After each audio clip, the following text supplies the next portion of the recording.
জুলাই গণ অভ্যুত্থান জাতীয় জাদুঘর যেটা, সেই জাদুঘর খুলে দেওয়া হচ্ছে না।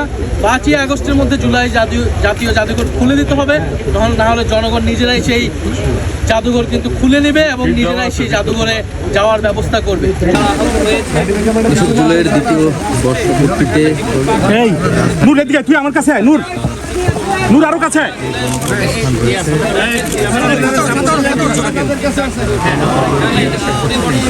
নূর আমার কাছে আয়।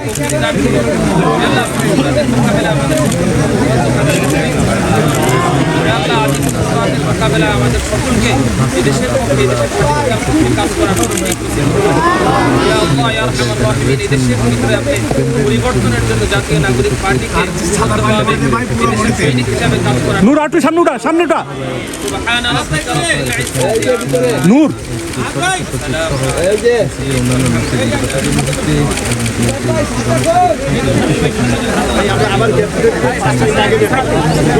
হতে যাচ্ছে। আপনারা ইতিমধ্যে জেনেছেন যে আমাদের মাসব্যাপী 36 দিনব্যাপী ঢাকা এবং সারা দেশে আমাদের জুলাই গণ অভ্যুত্থান স্মরণে আমাদের কর্মসূচি থাকবে।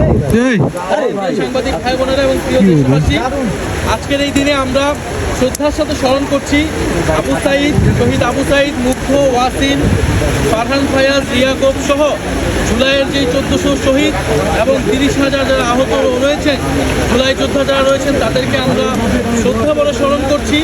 আমরা শ্রদ্ধা বলে স্মরণ করছি জুলাই গণ অভ্যুত্থানে বৈষম্যবিরোধী ছাত্র আন্দোলনের ব্যানারে যে অসংখ্য অগণিত বাংলাদেশের ছাত্র সমাজ রাজপথে নেমে এসেছিল। পাবলিক বিশ্ববিদ্যালয়ের ছাত্রছাত্রীরা, প্রাইভেট বিশ্ববিদ্যালয়ের ছাত্রছাত্রীরা, মাদ্রাসা, স্কুল কলেজের ছাত্রছাত্রীরা, আমরা তাদেরকে স্মরণ করছি।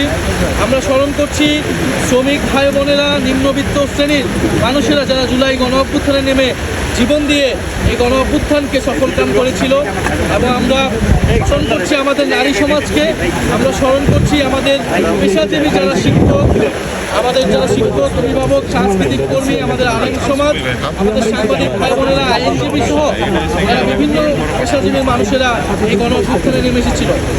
এবং আমরা স্মরণ করছি আমাদের প্রবাসী ভাই বোনেরা বিভিন্ন প্রান্তে, মধ্যপ্রাচ্য সহ পৃথিবীর বিভিন্ন প্রান্তে যারা আন্দোলন করেছিল, বাংলাদেশে এবং বাংলাদেশের বাইরে বিদেশি অনেক বন্ধুরা আমাদেরকে সহযোগিতা করেছিল, বিভিন্ন বিশ্ববিদ্যালয়ের ছাত্রছাত্রীরা।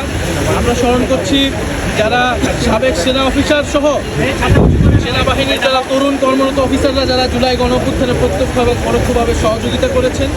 আমরা তাদেরকে স্মরণ করছি জুলাই গণ অভ্যুত্থানে যারা যেখান থেকে আমাদেরকে এই গণ অভ্যুত্থানে অংশ নিয়েছেন, সহযোগিতা করেছেন, আমরা তাদেরকে স্মরণ করছি। জুলাই গণ অভ্যুত্থানের 2 বছর হয়েছে। আমরা জুলাই গণ অভ্যুত্থানের পরবর্তী সময়ে বলেছিলাম জুলাই গণহত্যার বিচার সংস্কারের মাধ্যমে আমরা একটা বৈষম্যহীন গণতান্ত্রিক নতুন বাংলাদেশ করতে চাই। সেই বাংলাদেশ আমরা আকাঙ্ক্ষিত বাংলাদেশ আমরা এখনো পাইনি। আপনারা জানেন গতকালকে ট্রাইব্যুনালের একটি বিচারের রায় এসেছে, কিন্তু দুঃখজনকভাবে সেই রায় বাংলাদেশের জনগণকে সন্তুষ্ট করতে পারেনি। এবং আমরা মনে করি সেই রায়ের মাধ্যমে আমরা যারা জুলাই গণ অভ্যুত্থানে অংশ নিয়েছিলাম, যারা শহীদ পরিবার, যারা আহত যোদ্ধা রয়েছে, তারা কোনো ন্যায় বিচার পায়নি। হাসানুল হক ইনু, যিনি জাসদের সভাপতি ছিলেন, যিনি আওয়ামী লীগের সহযোগী যেই অ্যালায়েন্স ছিল সেটার অংশ ছিলেন, তিনি কিন্তু জুলাই গণ অভ্যুত্থানে প্রত্যক্ষভাবে গণহত্যায় মদত জুগিয়েছিলেন। গণহত্যার যে সিদ্ধান্ত ছিল, শেখ হাসিনা যিনি প্রধান সিদ্ধান্তকারী ছিলেন, তাকে সর্বাত্মকভাবে সহযোগিতা করেছেন। ফলে আমরা মনে করি তাকে যে 10 বছর করে 3টি মামলা সাজা দিয়েছে, এটা এনাফ নয়, এটা যথেষ্ট নয়। আমাদের আবেদন থাকবে রাষ্ট্রপক্ষ যাতে এটা আপিল করে এবং আমরা তার কঠোর থেকে কঠোর বিচার প্রত্যাশা করছি। সরকার আসার পরে মাত্র 2টি মামলার রায় আমরা পেয়েছি এবং তদন্ত কার্যক্রমে রিপোর্ট দাখিলে আমরা যথেষ্ট ধীরগতি দেখছি। ফলে আমরা আশা করব যে সরকার এবং ট্রাইব্যুনাল দ্রুত সময়ের মধ্যেই বিচার নিষ্পন্ন করবে এবং অলরেডি শেখ হাসিনার মামলার রায় হয়ে রয়েছে। আমরা আশা করব যে শেখ হাসিনাকে সহ জুলাই গণহত্যাকারী এবং ওসমান হাদির হত্যাকারী যারা ভারতে পালিয়ে রয়েছে, তাদেরকে দেশে এনে তেনার ফাঁসির রায় সেটি কার্যকর করা হবে। এবং শহীদ পরিবারদেরকে যেই প্রতিশ্রুতি দেওয়া হয়েছিল, তাদের আর্থিক সহায়তা, জুলাই যোদ্ধাদের পুনর্বাসন, সেই সকল কার্যক্রম যাতে যথাযথভাবে পালন করা হয়। আমরা যে কবরস্থানগুলো আজকে আসলাম এবং সারা বাংলাদেশে যে কবরস্থানের সংরক্ষণ করার একটা পরিকল্পনা ইন্টারিম গভর্নমেন্টের সময় নেওয়া হয়েছিল, কিন্তু এই কর্মসূচিটা পালন করা হয়নি, এই কার্যক্রমটা পালন করা হয়নি। ফলে আমাদের দাবি থাকবে যাতে কবরস্থানগুলো সংরক্ষণ করা হয়। আর প্রিয় সাংবাদিক ভাই বোনেরা, আমাদের যে অন্যতম দাবি যে জুলাই সনদ বাস্তবায়ন, সংস্কার বাস্তবায়ন, গণভোটের রায় অনুযায়ী সংস্কার বাস্তবায়ন। আমরা দেখলাম এই নির্বাচনের যে গণভোট এবং নির্বাচনের অন্যতম কমিটমেন্ট ছিল রাষ্ট্র কাঠামোর সংস্কার, বৈষম্যহীন বাংলাদেশ, আমরা এই সংস্কার এখনো পাইনি। ফলে এবারের জুলাই গণঅভ্যুত্থান যে উদযাপন, সেটা বার্ষিকী পালনের আমাদের অন্যতম মোটো হচ্ছে এই গণহত্যার বিচার এবং সংস্কার বাস্তবায়ন। আমরা সরকারের প্রতি আহ্বান জানাচ্ছি, শুধু নামকস্তে জুলাই গণঅভ্যুত্থান পালন করলে হবে না।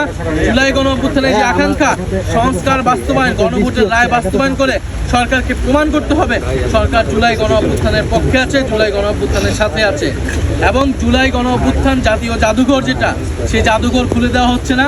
5ই আগস্টের মধ্যে জুলাই জাতীয় জাদুঘর খুলে দিতে হবে, না হলে জনগণ নিজেরাই সেই জাদুঘর কিন্তু খুলে নেবে এবং নিজেরাই সেই জাদুঘরে যাওয়ার ব্যবস্থা করবে। আমরা দুঃখজনকভাবে দেখছি যে ইন্টারিম গভর্নমেন্টের সময় পুরা 36 দিন ব্যাপী সরকারের নানা রকম কার্যক্রম এবং স্মৃতি কার্যক্রম ছিল। আমরা এই সরকারের পক্ষ থেকে এখন পর্যন্ত আনুষ্ঠানিক কোনো কার্যক্রম আমরা দেখতে পাচ্ছি না এবং আমরা কোনো ধরনের তাদের কর্মসূচি ঘোষণা দেখতে পাচ্ছি না। ফলে আমরা আশা করবো সরকার দ্রুত সময়ের মধ্যে এটা ঘোষণা করবে। আপনাদের সবাইকে ধন্যবাদ যারা এই বৃষ্টির মধ্যে আপনারা এসেছেন।